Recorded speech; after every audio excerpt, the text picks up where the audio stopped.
Hello students, welcome to ophthalmology at home. और आज हम बात करेंगे आई में यूज़ होने वाले सर्जिकल इंस्ट्रूमेंट्स की। तो this is important from practical point of view, right. तो प्रैक्टिकल वाइवा में आपसे इंस्ट्रूमेंट्स के बारे में पूछा जाता है, तो विल बी डिस्कसिंग दैट। तो हम बात करेंगे the instruments which are going to be use for cataract surgery. तो कैटरेक्ट सर्जरी में कौन कौन से इंस्ट्रूमेंट्स हम यूज़ करते हैं।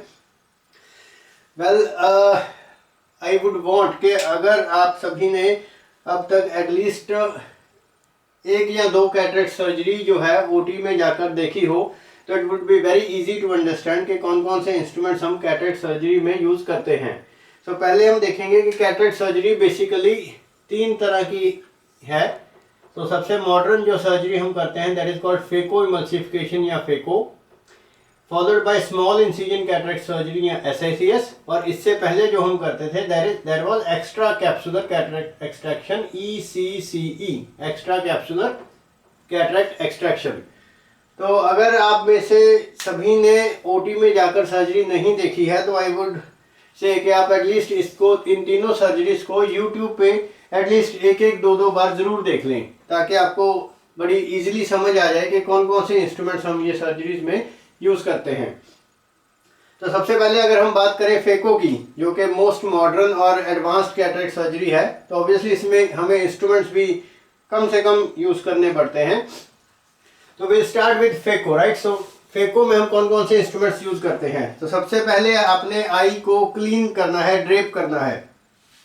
तो आई में हमने इंजेक्शन लगा दिया, ब्लॉक लगा दिया। लेट्स से जो मोस्ट कॉमन इंजेक्शन हम यूज़ करते हैं दैट इज पेरीबल्बर ब्लॉक। हालांकि आजकल आप बिना इंजेक्शन के ड्रॉप्स फॉर्म में, अगर लिग्नोकेन को, प्रोपेराकेन को आप ड्रॉप्स फॉर्म में यूज़ करो तो उसको हम बोलते हैं टॉपिकल सर्जरी। तो टॉपिकल मतलब बिना किसी इंजेक्शन के आप कैटरेक्ट सर्जरी करते हो। तो मोस्ट कॉमन आजकल हम टॉपिकल सर्जरीज ही करते हैं, पर हम अगर ब्लॉक लगाकर, इंजेक्शन लगाकर कैटरेक्ट सर्जरी करते हैं तो उसको मोस्ट कॉमन जो ब्लॉक का मेथड यूज़ करते हैं दैट इज कॉल्ड पेरीबल्बर एनेस्थीसिया या पेरीबल्बर ब्लॉक। इसमें आप लिग्नोकेन 2% विद एड्रेनालिन का इंजेक्शन यूज करते हो, mixed with the enzyme hyaluronidase या हाइलेज, राइट। तो ये सोल्यूशन से आपने आई को एनेस्थेटाइज किया बाय पेरीबल्बर ब्लॉक। अब एनेस्थेटाइज आई को इंस्ट्रूमेंट पॉइंट ऑफ व्यू से अगर हम पढ़ें तो सबसे पहले हम आई को क्लीन ड्रेप करेंगे। क्लीन ड्रेप का मतलब है कि आप कॉटन में कॉटन लोगे, आप उसको फोर्सेप्स से पकड़ोगे और फोर्सेप से ऐसे आप कॉटन को पकड़कर आई को बीटाडीन से क्लीन करोगे। और वो जो फोर्सेप हम यूज करते हैं कॉटन बीटाडीन को पकड़ने के लिए that is your simply artery forceps, right. Will have a look at all the instruments. सभी इंस्ट्रूमेंट्स हम देखेंगे, पर सबसे पहले हम इनको समझ लेते हैं जल्दी से कि कौन कौन से इंस्ट्रूमेंट्स हमें सर्जरी में चाहिए होते हैं। तो आर्टरी फोर्सेप्स की हेल्प से आपने कॉटन को बीटाडीन में डिप किया और उसको पकड़कर ऐसे आई को क्लीन कर दिया और बाद में ड्राई कर दिया। फिर उसके बाद आप, आजकल डिस्पोजेबल ड्रेप शीट्स आती हैं, तो ड्रेप शीट आप आई के ऊपर लगा लोगे, राइट। तो ड्रेप शीट लगा के अब सबसे पहले आप क्या करोगे, आई को ओपन करोगे। तो आंख को खोलने के लिए, आंख को ओपन करने के लिए हम स्पेकुलम यूज करेंगे। तो आंख को खोलने के लिए हम स्पेकुलम यूज करते हैं। नॉर्मली ये जो स्पेकुलम है that is your wire speculum with guard. तो इसमें स्क्रू या गार्ड होता है जिसकी मदद से, हेल्प से आप आई को खोलोगे या ओपन करोगे, राइट। अब लेट्स से आई आपकी ओपन हो गई, ऐसे करके आई आपकी खुल गई है। So this is the anaesthetized eye, anaesthetized patients eye obviously. So anaesthetized eye को आपने स्पेकुलम लगा के ओपन कर लिया या खोल लिया, राइट। अब आगे देखिए हमने क्या करना है। नाउ नेक्स्ट हमने क्या करना है कि जब आई को आपने स्पेकुलम लगाकर ओपन कर लिया तो सबसे पहला स्टेप क्या है। अगर हम फेको सर्जरी की बात करें तो हम आई में कॉर्निया के थ्रू एंट्री करते हैं into the anterior chamber, right. तो कॉर्निया में एंटीरियर चेंबर से एंट्री करने के लिए जो इंस्ट्रूमेंट्स हम यूज करते हैं वो हमारे पास डिस्पोजेबल साइड पोर्ट। सो डिस्पोजेबल 15 डिग्रीज का साइड पोर्ट, या इसको हम MVR भी बोलते हैं। सो डिस्पोजेबल 15 डिग्री 15 डिग्रीज का साइड पोर्ट या MVR है। इसको दो जगह पर जनरली लेट से 9 o'clock पे और 3 o'clock पे, राइट। यहाँ से आपने दो जगह पर साइड पोर्ट बनाया। उसके बाद आप एंटीरियर चैम्बर में पहुंच गए और ये आपका पूरा लेट्स से फुली डायलेटेड प्यूपिल है। तो सबसे पहले लेंस का जो सबसे ऊपर वाला पार्ट होता है that is called anterior capsule. तो इस एंटीरियर कैप्सूल को आपने स्टेन कर लेना है with a dye called trypan blue. तो अगर आप कैटरेक्ट सर्जरी की वीडियो देखोगे it would be very easy to understand. तो एंटीरियर कैप्सूल को हमने ट्रिपैन ब्लू डाई से स्टेन किया। स्टेन करने के लिए हम एक सिरिंज यूज करते हैं 2 ml की, या जनरली 5 ml भी ले सकते हो, बट 2 ml मोस्ट कॉमनली हम यूज करते हैं। तो इस सिरिंज के ऊपर आपने कैनुला लगाना है। विल शो यू कि कैनुला कैसा होता है। तो सिरिंज के ऊपर आपने कैनुला लगाया जिसमें आपके पास ट्रिपैन ब्लू डाई थी, तो उससे आपने इस एंटीरियर कैप्सूल को स्टेन कर दिया, राइट। स्टेन करने के बाद आपने इसको वॉश कर दिया फ्लूइड से। अगेन उसके ऊपर भी सिरिंज के साथ कैनुला लगा है। फिर उसके बाद आपने इस एंटीरियर कैप्सूल को पूरा राउंडेड 360 डिग्री ऐसे गोल गोल घुमा देना है। तो ये जो हमने एंटीरियर कैप्सूल को पूरा राउंडेड घुमाया, इसको हम बोलते हैं कॉन्टिन्यूसली हमने घुमाया, कॉन्टिन्यूस कर्वी लीनियर मतलब राउंडेड हम इसको घुमा रहे हैं। So continuous curvilinear capsulorhexis, so triple C या कॉन्टिन्यूस कर्वी लीनियर कैप्सुलोरेक्सिस। तो रेक्सिस करने के लिए आप एक सिंपल 26 गेज की जो नीडल है उसको बेंड कर सकते हो, और अगर हम 26 गेज की नीडल को बेंड करके गोल गोल रेक्सिस करते हैं तो इसको हम बोलते हैं सिस्टीटोम। तो ये जो बेंट नीडल है जिसको हमने एक सिरिंज पे लगाया है, इसको हम बोलते हैं सिस्टीटोम। या यही रेक्सिस करने के लिए आप एक खास फोर्सेप्स की हेल्प भी ले सकते हो जिसको बोलते हैं रेक्सिस फोर्सेप्स। ये भी हम देखेंगे कैसी होती है। सो यही कॉन्टिन्यूस कर्वी लीनियर कैप्सुलोरेक्सिस के लिए आप एक 26 नंबर नीडल को बेंड करके सिस्टीटोम की फॉर्म में भी यूज कर सकते हो, या you can use a special forceps called rhexis forcep या Utrata forcep for doing the first step of nucleus management या lens management, that is capsulorhexis. So anterior capsule को आपने गोल गोल घुमा के कैप्सुलोरेक्सिस कर दी with the help of cystitome या यूट्राटा फोर्सेप या रेक्सिस फोर्सेप। उसके बाद आपने यहाँ पे एक मेन टनल क्रिएट की, और इसके लिए भी हम एक डिस्पोजेबल इंस्ट्रूमेंट यूज करते हैं जिसको बोलते हैं केराटोम। ये भी हम देखेंगे कैसा होता है।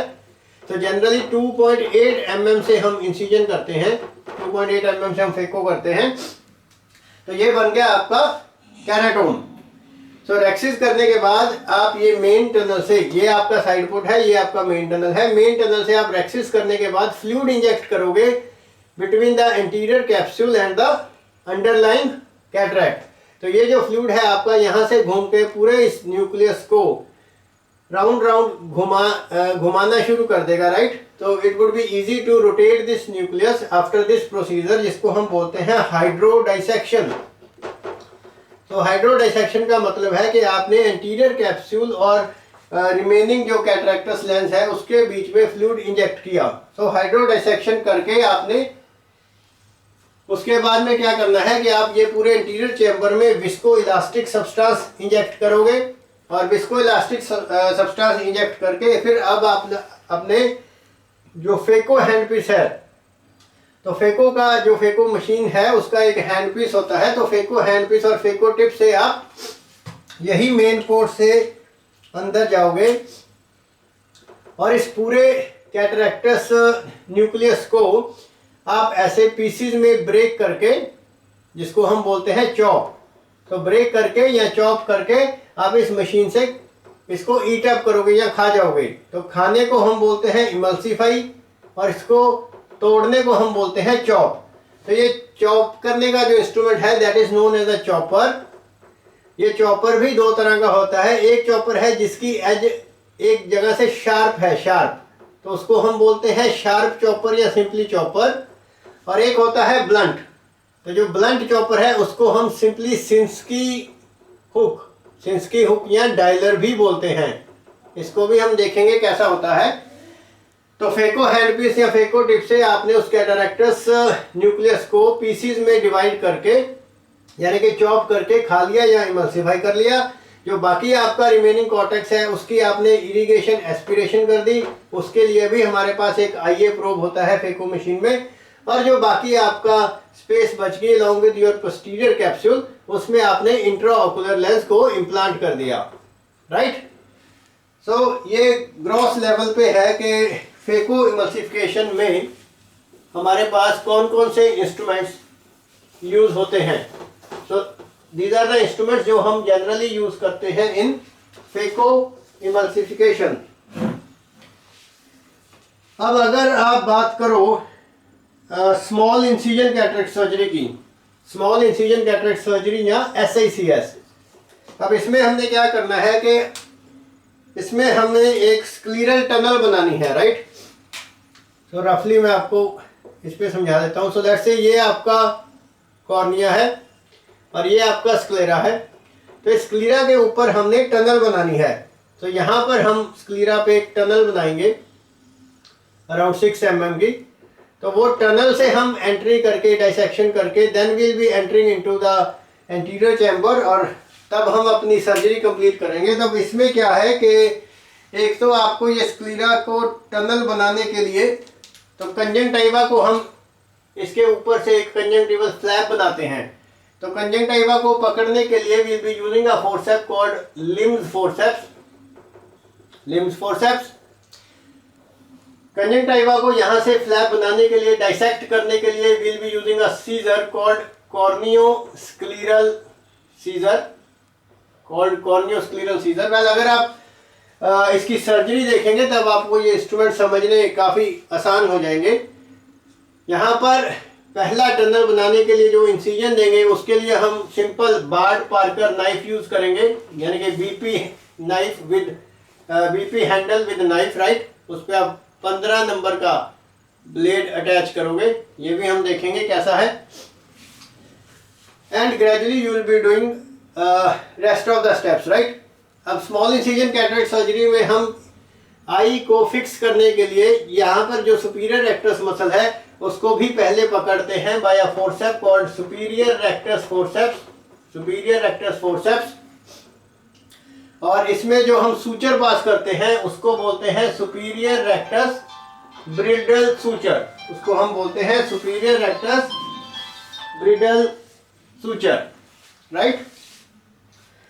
और स्मॉल इंसिजन कैटरेक्ट सर्जरी या एक्स्ट्रा कैप्सुलर कैटरेक्ट एक्सट्रैक्शन जो सर्जरी है, इसमें जो कॉर्टिकल मैटर है उसको खींचने के लिए, उसको एस्पिरेट करने के लिए जो हम इरिगेशन एस्पिरेशन का मेथड यूज करते हैं, उसमें हम एक कैनुला यूज करते हैं जिसको हम बोलते हैं सिमको कैनुला। ये भी हम देखेंगे कैसा होता है सिमको कैनुला, राइट।